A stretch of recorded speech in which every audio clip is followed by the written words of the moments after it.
You know, it's been a while since I talked about Chris D'Elia. A lot of people have been asking me to talk about that weird apology video he did recently where he fake cried. It was pretty strange, but I don't think I really have a lot to say about it.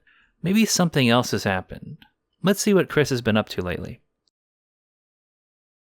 Oh God.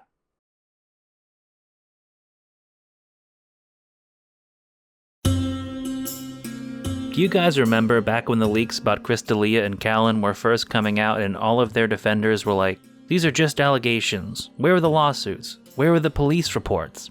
Well, be careful what you wish for, I guess. The timing on this lawsuit is incredible too. 11 days. That's how long Chris D'Elia's comeback lasted. It's just enough time that I bet Chris was starting to feel like things were gonna be okay. In a way, it does make me wonder if the timing was calculated. Was the lawsuit filed in response to Chris's attempt at a comeback? Or was his apology video an attempt to get ahead of a lawsuit he knew was coming? He used a lot of specific wording like legal and consensual, but maybe it just was entirely coincidental. Either way, the lawsuit contains a lot of information that I thought warranted some discussion. It is 27 pages long though, so instead of reading the whole thing, I will be highlighting the parts that I found the most interesting. Obviously, I'm not a lawyer, and these are all allegations. I'm not saying Chris is guilty of anything he's being accused of. We're just discussing the information that is part of these public court documents. And of course, D'Elia has denied these allegations. And one final thing before we begin. I don't think I've ever done this before, but if you're at all sensitive to things of this nature, this is your chance to punch out before we go any further. Okay, here we go. On March 3rd of 2021, a lawsuit was filed against Chris D'Elia on behalf of a woman going by the pseudonym Jane Doe to protect her identity. The lawsuit is seeking damages against D'Elia due to alleged violations of federal child statutes. The plaintiff, Jane Doe, is currently 24, but says she was 17 at the time the interactions with D'Elia occurred.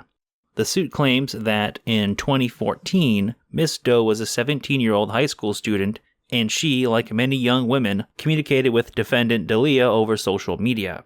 The document then sums up the alleged manipulation and exploitation that will be laid out in greater detail later on. Then we get a brief discussion of D'Elia's comedy career before discussing the way in which Jane Doe first contacted Chris. Miss Doe claims that around September 30th of 2014, she sent D'Elia a direct message via Instagram that contained a photo of herself holding a giant teddy bear and laughing. According to Doe, she didn't believe D'Elia would reply because he was a celebrity, but apparently he DM'd her back right away and asked if she would come to one of his shows. Following this interaction, she claims that he got her to add him as a friend on Snapchat and then began sending her messages immediately. This type of behavior is something that Chris D'Elia specifically admitted to in his apology video. The description is also very consistent with the accusations made against Chris last year on social media. Many women, even those who didn't accuse him of acting inappropriately, described how upon making contact with them, Chris would immediately try to get them to move over to Snapchat, text, or email. Once D'Elia was friends with Doe on Snapchat, she alleges that he spent the next month asking her for photos, including nude photos. Whether he knew that she was 17 at the time isn't entirely clear, but according to Miss Doe, he was aware that she was in high school, because he commented on her Instagram photos, including one from her high school spirit day. Again, this behavior is something that he was accused of doing by multiple women last year, and at least one had the screenshots to prove it. During this time, Doe alleges that D'Elia became more insistent that she send pictures, and she says that she sent him 5 to 6 sexually explicit videos before they met in person. At the time, she was 17. From here, the lawsuit begins to detail the events that occurred on the night that Doe claims she went to D'Elia's hotel and had sex with him. Doe alleges that on November 7th of 2014, she and 2 of her friends attended a show at Foxwoods Resort Casino in Mashantucket, Connecticut, to watch D'Elia perform. However, Chris wanted her to arrive early so they could hang out before the show. According to Doe, he texted her the floor of the hotel where he was staying, but not the room number. Being nervous, she brought along one of her friends, but when they arrived on D'Elia's floor, he sent Doe a text saying that her friend needed to leave or he would not open the door. Reluctantly, her friend left, at which point D'Elia opened the door to his room, and Doe realized that he had been watching them through the peephole. D'Elia then led her into the room. This is where things get pretty disturbing, so I'm going to abridge this part. but if you want to read everything, I'll leave a link to the document in the description. Doe alleges that within 2 to 3 minutes of being in D'Elia's room, he put her hand on his already erect penis and moved it around to pleasure himself. She then alleges that within 10 minutes of being in his hotel room, he had sex with her, during which he asked her several times how old she was. When she said 17, he allegedly said it was hot. She also alleges that D'Elia forced her to look in his eyes. At one point, when she looked away, she claims Chris grabbed her by the face and made her look at him. After the show, Doe says that she went back to D'Elia's room to talk about what happened earlier, but he managed to convince her to have sex with him again. There is more here, but I just don't fucking feel like reading it. It's pretty gross. According to Doe, D'Elia unfollowed her on Instagram the next day. When she messaged him on Snapchat asking if she had done something wrong to make him unfollow her, D'Elia allegedly replied that, quote, he did not ever want to hear her say no to him, end quote, and that the last girl who said no to him did not hear from him for 6 months. I'm going to paraphrase a bit, just to save time, but the lawsuit alleges that what followed was a pattern of following and unfollowing, as well as other forms of manipulation such as telling Doe that she had moved down in rank to his number 3 girl.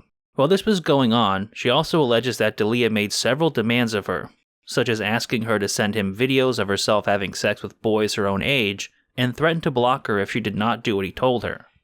During this time, Doe alleges that she sent D'Elia more than 100 images, half of which were while she was still a minor.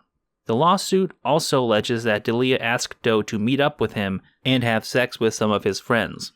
Specifically named in the document are Brian Callen, Jason Collings, and Michael Lenoci. It's also important to note that in this document, Doe's lawyers say that she told D'Elia that she was 17, and D'Elia responded that he knew. She claims that she did this because she thought it might make him realize how young and inexperienced she was, and he might be nicer to her. According to the document, D'Elia continued attempting to manipulate Doe into sending sexually explicit photos and videos, but she stopped sometime after July of 2015. But even when she stopped sending him messages, she still felt obligated to continue talking with him to make him happy. Over the following years, Doe allegedly wrestled with the unhealthy relationship, blocking Chris at various times, then friending him on Facebook before finally blocking him for good in 2017. After seeing D'Elia on the Netflix show You, Doe was disturbed by the actions which she felt mirrored her own real-life experience with him. So she sent Chris one last email, expressing that she had been too young for what he had done to her, and that she would never be in touch with him again. The document then goes on to describe the specific statutes they claim D'Elia violated and the damages that Miss Doe is seeking. Again, I'm not a lawyer, so I'm not going to speculate about that situation. However, I do have a few thoughts that I would like to add to the discussion of the lawsuit. First, I think it's important to note that even in Miss Doe's lawsuit, the events that allegedly took place in D'Elia's hotel room appeared to be technically legal, and the age of consent in Connecticut is 16 years old. The cheese pizza charges are a different story, obviously. Now, it will be a matter of time before we know how that story will play out, but the case presents a pretty bold claim that Chris solicited at least 50 sexually explicit images from his accuser when he knew she was 17. If that's true, he isn't just a creep, he's a fucking moron too. Setting aside the pedantic arguments about age of consent that big-brained individuals will probably be having in the comment section, this would be a phenomenally stupid way to get caught. As Andrew Schultz recently said of this situation, we all know that 18 is legal. Schultz had one of the more measured takes on the initial accusations in my opinion, but he has since basically jumped ship on D'Elia in light of the new accusations. We should also spare a moment to talk about Byron and Brandon. After Chris made his apology video, Brendan Schaub was bragging that they knew about D'Elia's comeback and had been talking in secret all along. They even talked about a potential reunion as if Brian didn't try to erase Chris from existence and pretend they were never friends. Well, now they've all gone silent on the issue again, which is pretty wise, especially for Brian since he was directly named in the lawsuit.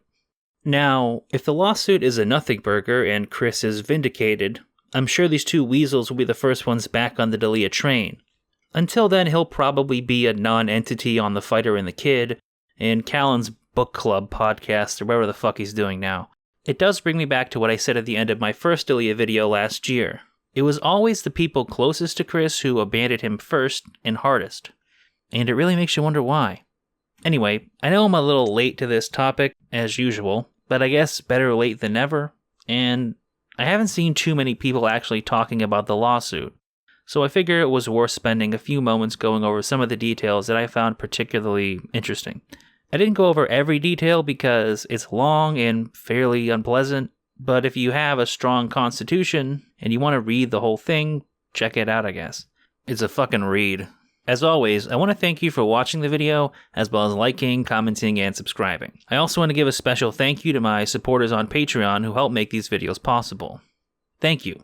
Fightback CBD, Ryan Cedor, Zelda Z, Dirtbag Thor, Erica Hughes, Dan Thomas, Mike Roballs, Bone CK, James Taylor, Max, Kyle, Kevin Howard, Tamby Helmick, The Son of Man, Raghav Verma, and Neem.